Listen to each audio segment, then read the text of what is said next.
Hello student, welcome to Vijayshree Physics. Student, आज हम लोग क्लास 11 के मैथमेटिकल टूल में ट्रिगोनोमेट्री पढ़ने जा रहे हैं। वैसे तो हम लोग पढ़ रहे हैं फिजिक्स, बट इस फिजिक्स के डेवलपमेंट में मैथमेटिक्स ने अपना बहुत इंपॉर्टेंट रोल प्ले किया है। इसलिए जितने भी कैलकुलेशन है वो हम मैथमेटिक्स के आधार पर करते हैं। इसलिए फिजिक्स में मैथमेटिक्स पढ़ना भी जरूरी है, बट हम लोग उतना ही मैथमेटिक्स पढ़ेंगे जितने की जरूरत है। अब ट्रिगोनोमेट्री पढ़ने लगे तो ऐसा नहीं कि हम मैथमेटिक्स का सारा बता देंगे, क्योंकि फिजिक्स में भी ऑलरेडी बहुत से चैप्टर हैं और बहुत से टॉपिक्स हैं, हमें वो भी पढ़ना है। इसलिए फिजिक्स में जितने मैथमेटिक्स की जरूरत होगी उतना ही मैथमेटिक्स हम लोग पढ़ेंगे। तो ट्रिगोनोमेट्री हम लोग फिजिक्स में क्यों पढ़ेंगे? तो कैलकुलेशन को जितने भी हमारे फिजिकल ऑब्जेक्ट हैं उनसे रिलेटेड ये फिजिकल वर्ल्ड में बहुत सारा फिजिकल फिनोमेना होता है, और उसके कैलकुलेशन के लिए हम लोग ट्रिगोनोमेट्री पढ़ेंगे। जैसे अगर आपके सामने 10 मंजिले की एक बिल्डिंग है, ये 10 मंजिले की बिल्डिंग है। अब आपसे बोला जाए कि इसका हाइट निकालिए। आप इसके हाइट निकालने के लिए क्या कीजिएगा? ये 10 मंजिल तक फीता लेके मापने चले जाइएगा, वो काफी कठिन काम है। तो इसको आसान करने के लिए हमने ट्रिगोनोमेट्री का यूज किया। हमने देखा कि ये सन जो है, सन का लाइट इस पे पड़ा, पड़ने के बाद इसने इतना बड़ा शैडो बनाया। अब ये एंगल मेजरमेंट करेंगे। तो ये एंगल कैसे मेजरमेंट करेंगे? तो जितना एंगल इस बिल्डिंग पर ये बनाएगा उतना ही एंगल एक छोटे से खूंटे पर बनाएगा, और यहां से हमने एंगल प्राप्त करना है। इस एंगल का यूज यहां पर करेंगे और उससे हम लोग इसकी लंबाई मापेंगे ट्रिगोनोमेट्री के फॉर्मूला के आधार पे। दो नाव जो नदी में एक दूसरे से कुछ दूरी पर हैं, तो उनके बीच की दूरी हम लोग ट्रिगोनोमेट्री से निकालेंगे। तो बहुत ऐसे फिजिकल फिनोमेना है। कोई माउंटेन है तो माउंटेन का ऊंचाई कैसे निकालेंगे जी? हम लोग फीता लेके मापने जाएंगे? बिल्कुल नहीं, वो भी हम लोग ट्रिगोनोमेट्री के फॉर्मूला के द्वारा निकालेंगे। तो हमारे फिजिकल वर्ल्ड में किसी भी फिजिकल फिनोमेना को आसानी से सॉल्व करने के लिए ट्रिगोनोमेट्री भी अपना बहुत ही इंपॉर्टेंट रोल प्ले करता है। तो ट्रिगोनोमेट्री में सबसे पहले हम लोग पढ़ेंगे, देखिए इसमें ज्यादा कुछ भाव भंगिमा बनाने की जरूरत नहीं है, सीधे सीधे मैटर पर आना है, जो इंपॉर्टेंट है उसे पढ़ना है फॉर्मूला बेसिस पे, ठीक है, और क्वेश्चन को सॉल्व करना है। हम लोगों को क्वेश्चन सॉल्व करने आना चाहिए, इसी से मतलब है।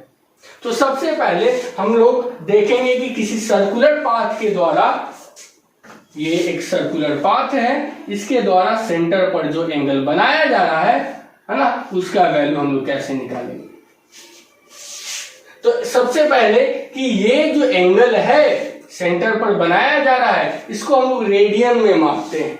इसको किस चीज में मापते हैं? रेडियन में। एंगल is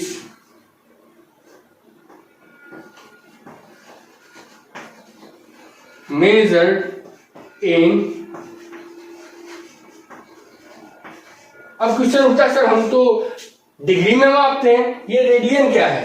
तो देखिए ये एसआई यूनिट है। ये क्या है? एक एसआई यूनिट है, स्टैंडर्ड यूनिट है, जिसका यूज हर जगह किया जाता है, ठीक है।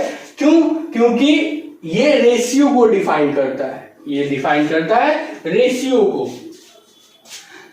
ये रेशियो के आधार पर ही हम लोग इसको मापेंगे। जैसे ये एल क्या हो गया? पॉइंट ए से बी के बीच का डिस्टेंस, और ओ ए और ओ बी क्या है?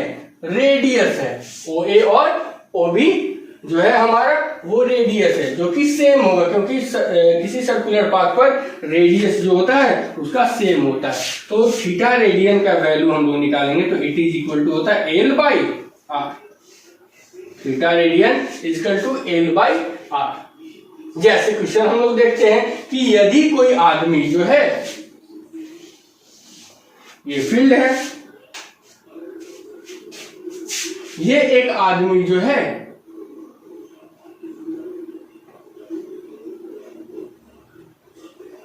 ठीक है, ये दौड़ रहा है इस सर्कुलर पाथ पर, इस सर्कुलर पाथ पर ये दौड़ रहा है, एक कंप्लीट चक्कर लगाता है, एक कंप्लीट चक्कर लगाता है, तो इसका रेडियस हम लोग मानते हैं r, ये सेंटर पे। तो कंप्लीट चक्कर लगाने के बाद ये कितनी दूरी तय करेगा,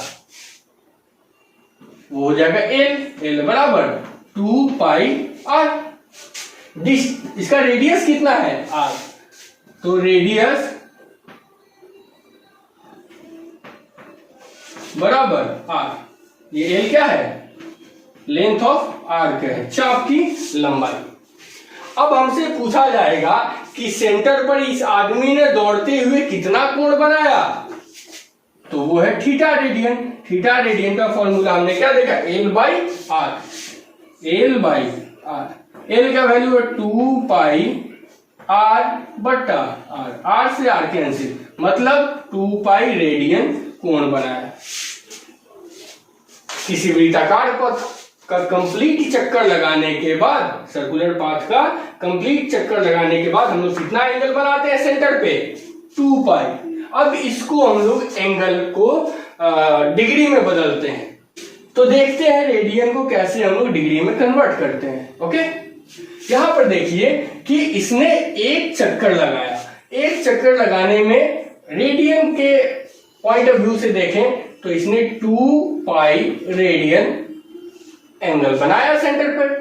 बट हम लोग जानते हैं कि एक चक्कर लगाने के बाद सेंटर पर 360 डिग्री का एंगल बनता है। काटते हैं तो ये कितना हो जाएगा, 180 डिग्री, मतलब pi radian is equal to 180 degree.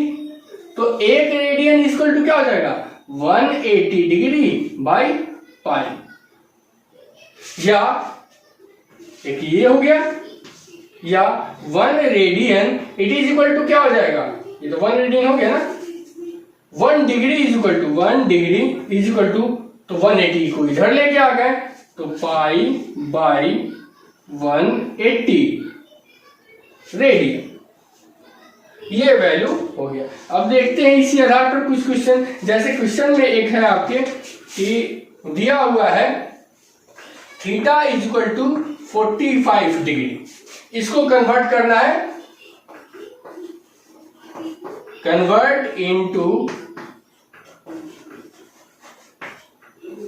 Radian, convert into radian.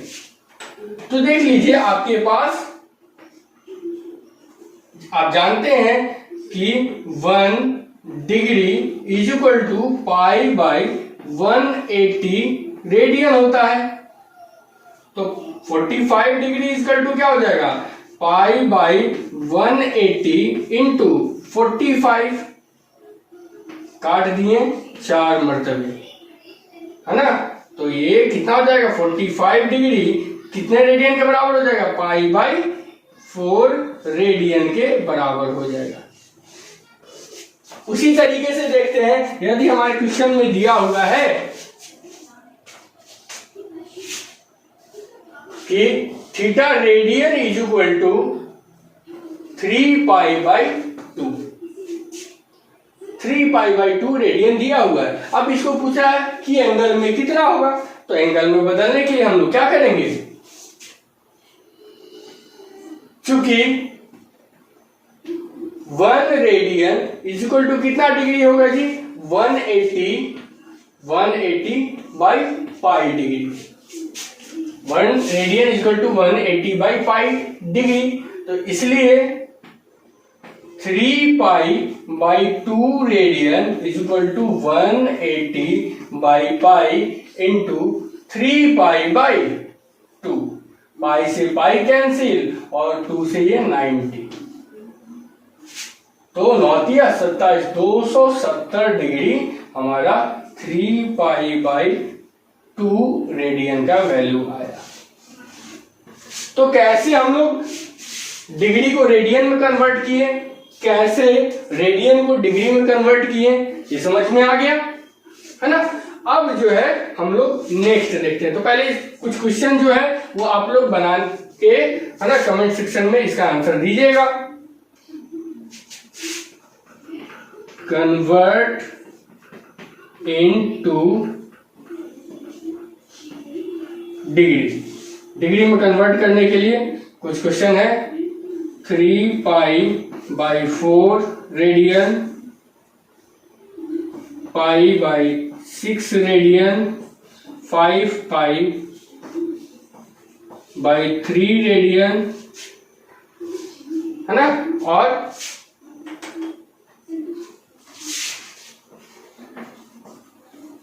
Convert into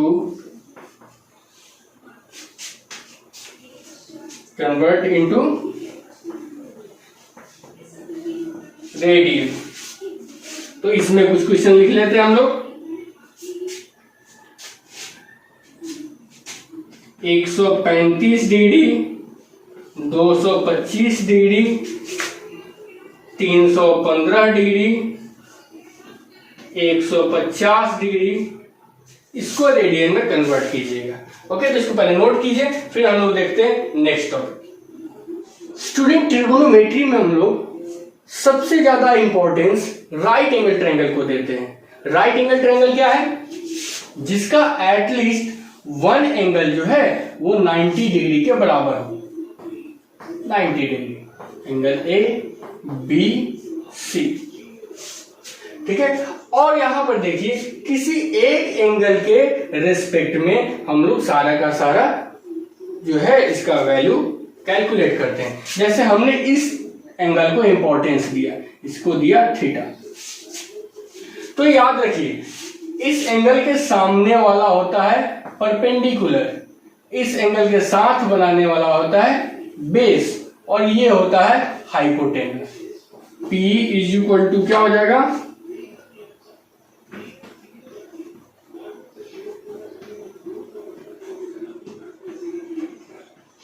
perpendicular,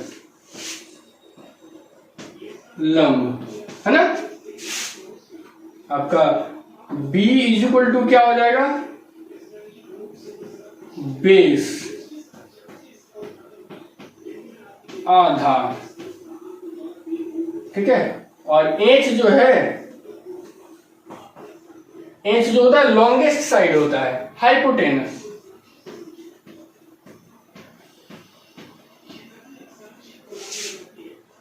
विकर्ण, है ना। थीटा के सामने वाला परपेंडिकुलर, थीटा के साथ एंगल बनाने वाला बेस, और सबसे लॉन्गेस्ट साइड जो होता है hypotenuse.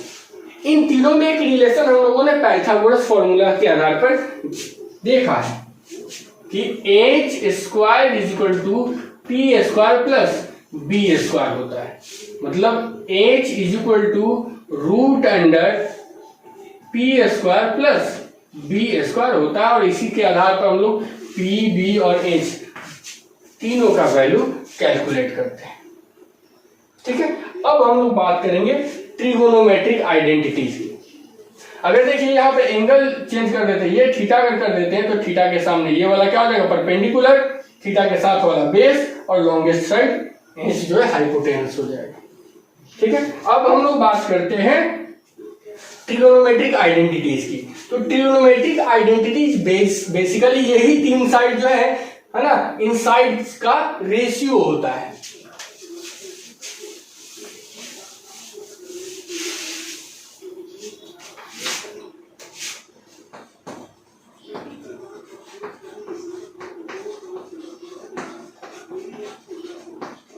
Trigonometric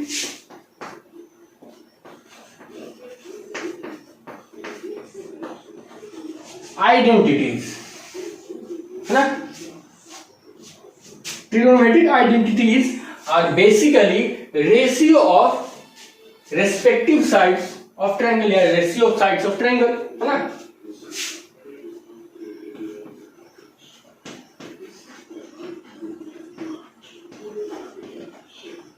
trigonometric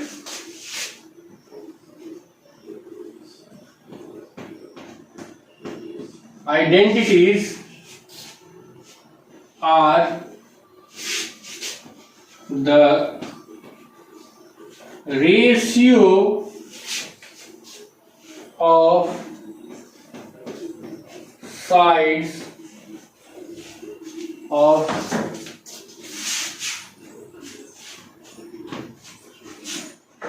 right angle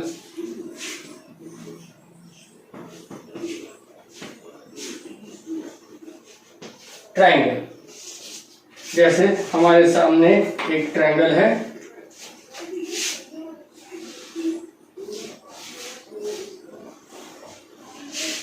ए बी सी, हमने ये एंगल लिया, ये एंगल को क्या किया थीटा, तो थीटा के सामने वाला है कि ये क्या हो जाएगा पी, थीटा के साथ वाला बी और ये हो जाएगा एच। यहां पर देख लीजिए P बराबर क्या हो जाएगा A B, B is equal to क्या हो जाएगा बी सी और H इक्वल टू हो जाएगा ए सी।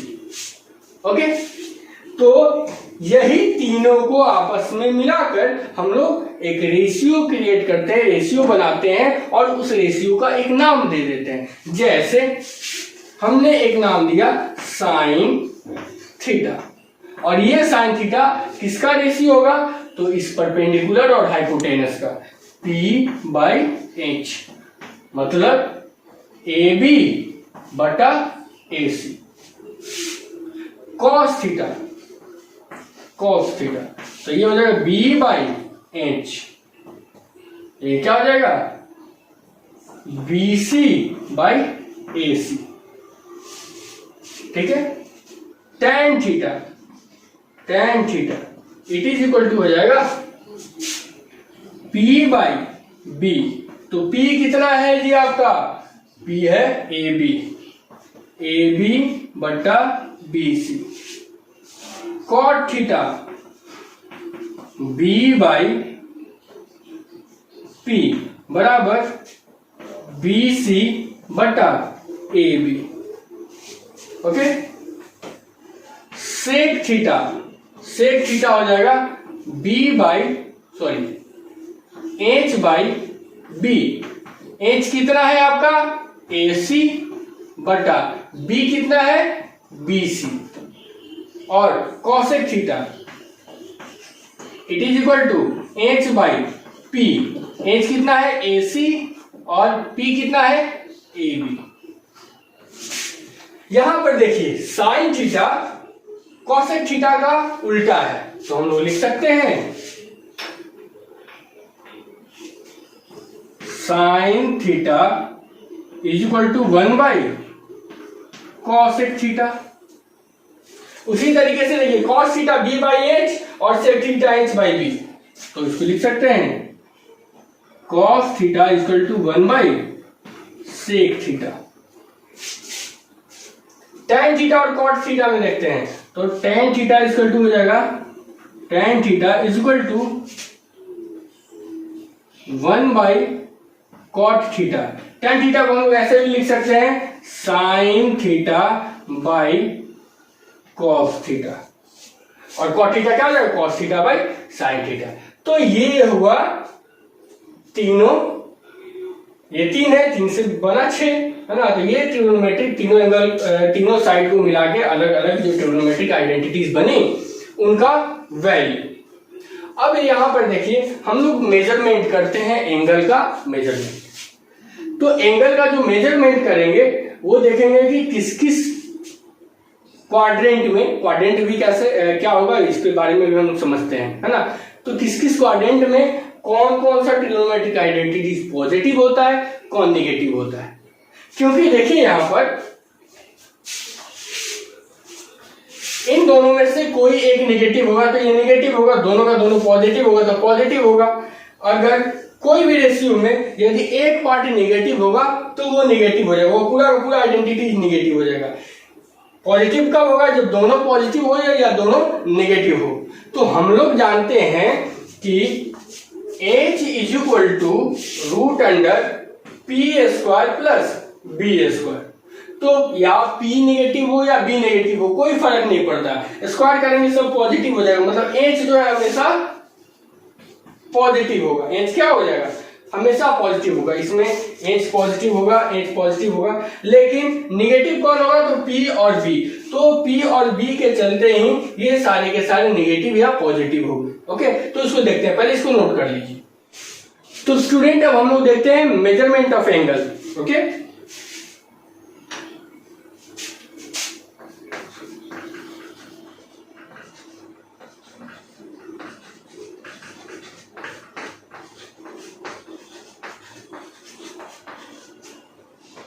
Measurement of angle. ठीक है, तो हमने एक सर्किल ड्रॉ किया,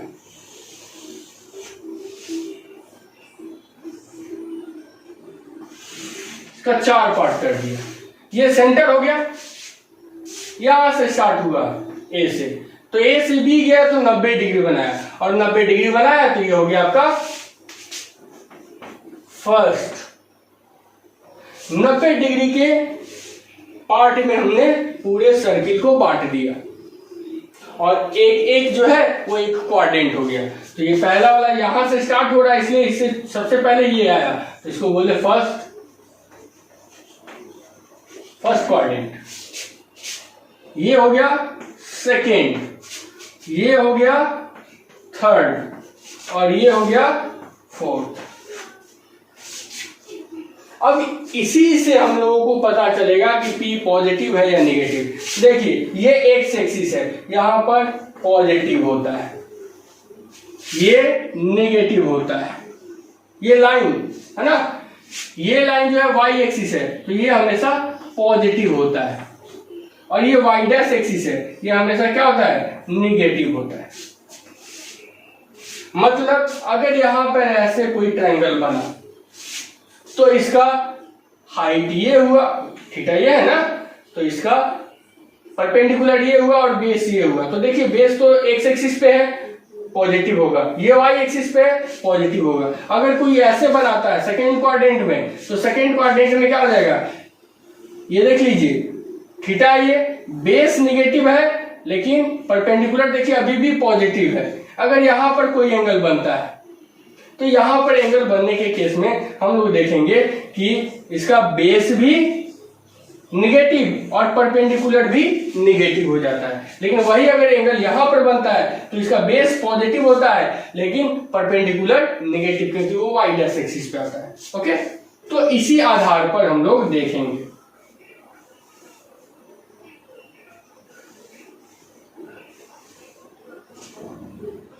इसमें देखिए P एंड B दोनों क्या है, पॉजिटिव है।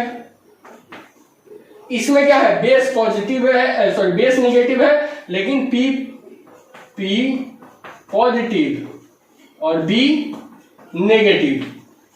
इसमें P एंड B नेगेटिव है और इसमें B पॉजिटिव और P नेगेटिव। देखिए ज्यादा कुछ करना नहीं है, बस जो बता रहे हैं उसको याद कर लेना है ना। फर्स्ट क्वाड्रेंट में ऑल पॉजिटिव, फर्स्ट क्वाड्रेंट में ऑल पॉजिटिव होता है। जितने भी साइन, कॉस, टेन, कॉट, सेक, कॉसेक सारे के सारे इसमें पॉजिटिव होते हैं। इस क्वाड्रेंट में sine and cosec positive, rest negative. इसमें tan and cot positive, rest negative होते हैं। ठीक है, और इसमें जो है, इसमें हमारा कॉस एंड सेक जो है पॉजिटिव होगा और रेस्ट नेगेटिव हो जाएगा। ठीक है, मतलब 0 से 90 डिग्री तक का अगर मान हम देखते हैं तो सभी का सभी पॉजिटिव आएगा। देखते हैं कैसे। 0 डिग्री, 30 डिग्री,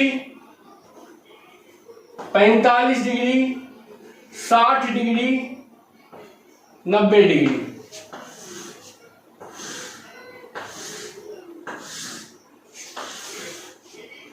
ठीक है,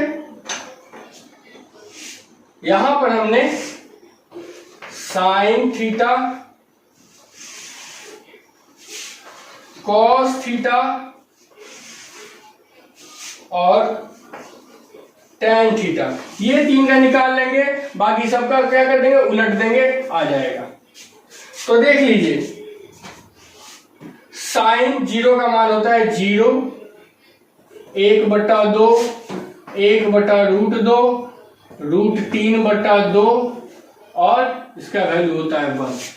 फिर इसको पलट दीजिए, जस्ट इसका ऑपोजिट कर दीजिएगा, इधर आ जाएगा, मतलब 1 √3/2, 1/√2, 1/2 और 0।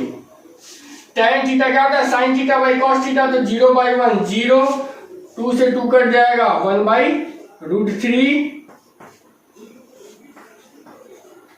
ये 1/√2 से 1/√2 कट जाएगा 1, 2 से 2 कट जाएगा √3, और किसी भी संख्या में 0 से डिवाइड करते हैं तो अनडिफाइंड टर्म आता है, जिसको इनफाइनाइट हम लोग बोल सकते हैं। तो ये हुआ sine theta, cos theta, tan theta. अब जब ये पॉजिटिव है, ये सारे के सारे देखिए तो पॉजिटिव है, तो कॉट, टैन और कॉट, कॉसेक और सेक भी क्या होंगे, पॉजिटिव ही होंगे। तो 0 से 90 तक का वैल्यू हम लोगों ने निकाल लिया। अब जैसे ही 0 से 90 तक का तो वैल्यू हम लोग को पता चाहिए, जैसे ही 90 से वैल्यू आगे बढ़ेगा तो फिर कैसे उसका वैल्यू निकालेंगे, है ना। तो उसके लिए हम लोग 2 ट्रिक का यूज करते हैं, है ना, और उससे हम लोग निकालेंगे। तो पहले इसको नोट कर लीजिए, फिर हम लोग देखते हैं नेक्स्ट। तो इसका पहला ट्रिक ये है कि हम लोग पाई के साथ कंपेयर करके और तब ट्रिग्नोमेट्रिक आइडेंटिटीज का वैल्यू निकालते हैं। जैसे दिया हुआ है साइन x डिग्री, ठीक है, और ये x degree here x greater than 90,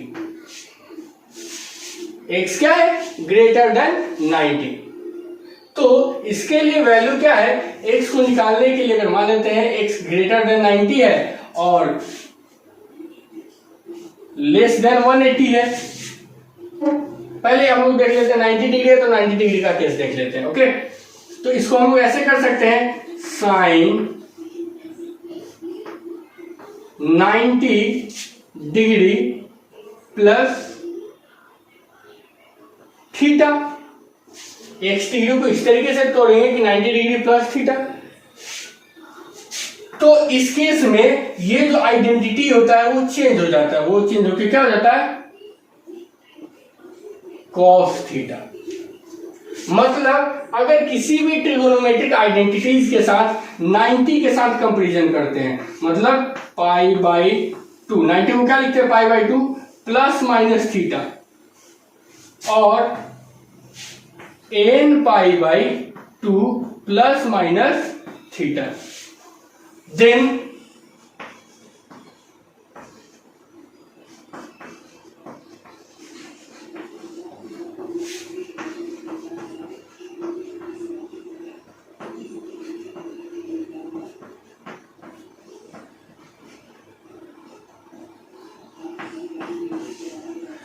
trigonometric identities will be changed। तो कौन किस में चेंज होगा, है ना, साइन जो है, साइन कॉस में चेंज होगा और कॉस साइन में चेंज होगा, ठीक है। टैन कॉट में चेंज होगा और कॉट टैन में चेंज होगा। सेक कॉसेक में चेंज होगा और कॉसेक सेक में चेंज होगा, है ना। जैसे देखते हैं एक एग्जांपल,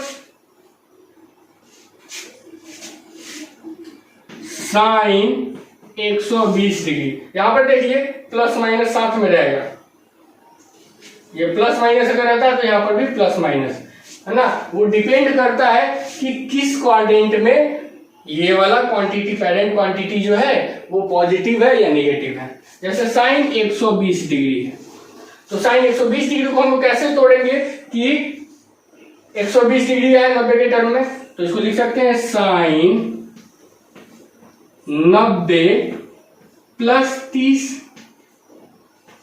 तो साइन 90 प्लस थीटा जो है इस टर्म में तोड़ेंगे, तो देख लीजिए ये प्लस माइनस थीटा जो भी आएगा तो वो वैल्यू चेंज करके कॉस थीटा आएगा। तो यहां पर देख लीजिए साइन 90 प्लस थीटा। अब साइन 120 डिग्री सबसे पहले हम लोग देखेंगे कौन से क्वाड्रेंट में आ रहा है, तो 120 डिग्री सेकंड क्वाड्रेंट में आ रहा है, 90 से ज्यादा है और 180 से कम है, तो साइन थीटा का वैल्यू हमेशा हमको क्या मिलेगा, इसमें पॉजिटिव मिलेगा। ओके, साइन किस में कन्वर्ट होता है, साइन कन्वर्ट होता है कॉस में, तो यहाँ पर हमने कॉस लिख दिया।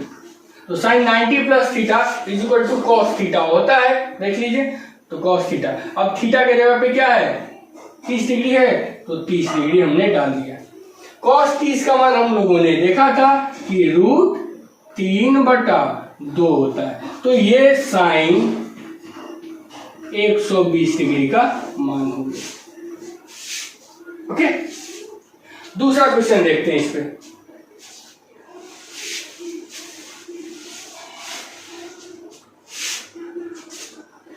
कॉस 135 डिग्री, तो कॉस 135 को हम लोग क्या लिख सकते हैं, cos 90 degree plus 45 degree, cos 90 degree plus 45 degree.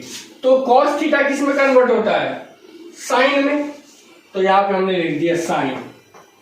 Theta की जगह पे क्या है 45 डिग्री, तो 45 डिग्री लिखा। अब ये साइन 45 पॉजिटिव होगा या नेगेटिव होगा, तो हम बात करते हैं कॉस 135 डिग्री। कॉस 135 डिग्री 90 से ज्यादा है और 180 से कम है सेकेंड क्वाड्रेंट में, तो सेकेंड क्वाड्रेंट में सिर्फ साइन और कॉसिक पॉजिटिव है, बाकी सारे के सारे नेगेटिव है, तो कॉस भी क्या होगा, नेगेटिव होगा, तो यहाँ पे हमने माइनस डाल दिया। ओके, तो माइनस साइन 45, तो माइनस साइन 45 का मान होता है 1/√2, तो √2 का वैल्यू आ गया। एक और क्वेश्चन देखते हैं।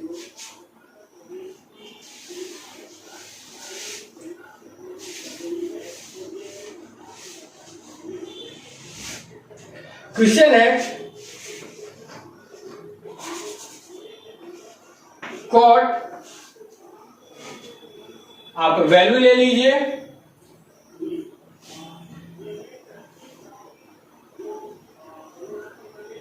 $330 डिग्री, कॉट 330 डिग्री। इसको भी हमको 90 के टर्म में ही करना है। 90 को हम पाई/2 के रूप से ही समझते हैं, पाई/2 बराबर 90। ओके, तो 330 को हम लोग कैसे लिख सकते हैं, 330 को लिख सकते हैं 9 चौका 36, 360, है ना। 4 × 90 करेंगे तो 360 हो जाएगा, लेकिन 360 से ये कितना कम है, 30 कम है, तो 4 × 90 -30 लिख सकते हैं, cot 4 × pi -30 degree, n pi minus theta, n pi minus theta. अब देखिए इस तरह का जब क्वेश्चन आए तो हम लोगों को ये नहीं कि चल भाई 90 है तो 90 के टर्म में इसको चेंज कर देंगे, नहीं, सबसे पहले ब्रैकेट के अंदर हम लोग ये करेंगे, तो ये हो जाएगा 2, तो ये हो जाएगा cot 2 पाई -30, और इस टर्म में हम लोग कैलकुलेट करेंगे।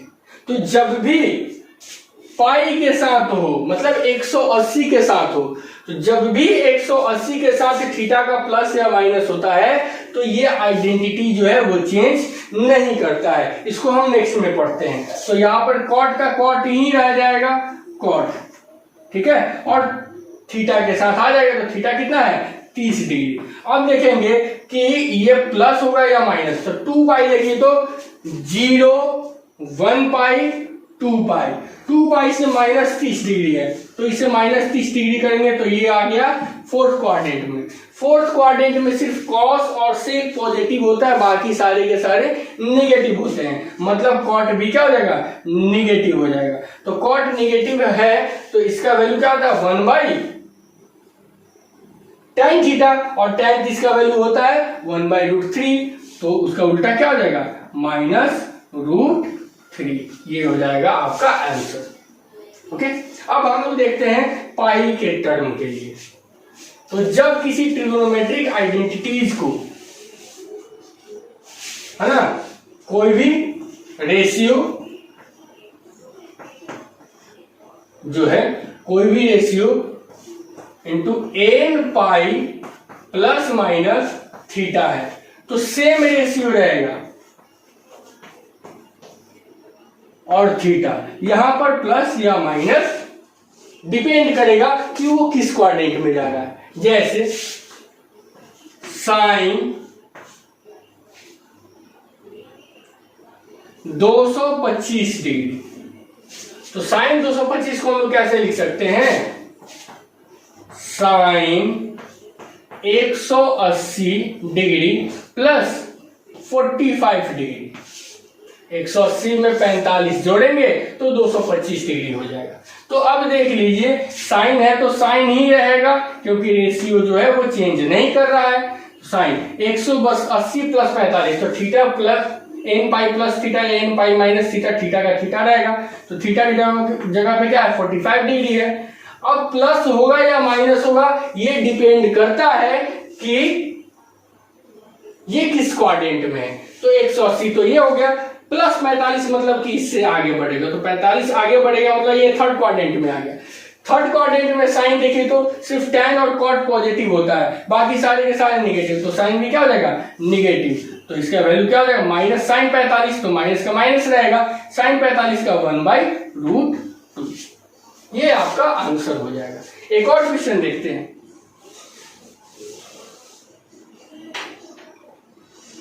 क्वेश्चन है cos 720 डिग्री, cos 720 डिग्री, तो इसको हम क्या लिख सकते हैं, cos पाई के टर्म में है तो 18 चौका 72 मतलब 4 पाई। अब 72 720 हो गया, 720 में कितना जोड़े कि 720 हो, तो 0, या 720 में से कितना घटा कि 720 हो, तो 0, प्लस 0 या माइनस 0, है ना, हम लोग दोनों कर सकते हैं। मान लेते हैं हमने प्लस 0 किया, तो प्लस 0 करने के बाद हमने क्या लिखना है, n पाई प्लस थीटा, तो cos 0 डिग्री। ओके, प्लस होगा या माइनस होगा, तो 4 पाई देखते हैं हम लोग, 0 1 पाई 2 पाई 3 पाई 4 पाई, तो 4 पाई प्लस थीटा है मतलब कि फर्स्ट क्वाड्रेंट में चलेगा। फर्स्ट क्वाड्रेंट में सभी के सभी पॉजिटिव होते हैं, तो इसका वैल्यू क्या हो जाएगा, +1। अगर यहां पर हमने माइनस लिखा होता तो माइनस के बाद ये क्या आ जाता, फोर्थ क्वाड्रेंट में, तो फोर्थ क्वाड्रेंट में भी कॉस क्या होता है, पॉजिटिव होता है, तो वो क्या हो जाता है, +1 ही होता है। तो ध्यान दीजिएगा कि अगर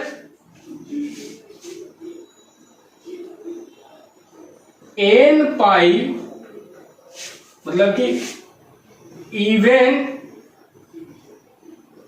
मल्टीपल ऑफ पाई रहेगा प्लस थीटा, तो first quadrant, odd multiple of pi plus theta मतलब थर्ड। अगर माइनस होगा तो फोर्थ,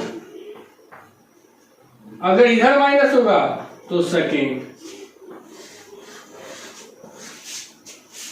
उम्मीद है समझ में आया होगा, है ना। तो इस पर जो आप लोगों को क्वेश्चन दिया गया है, आपके ग्रुप में क्वेश्चन जो सेंड किया गया है ना, उसको आप लोग बनाइएगा, ठीक है। जो समस्या होगा वो पूछिएगा। नेक्स्ट लेक्चर में हम लोग देखेंगे इसका अगला पार्ट।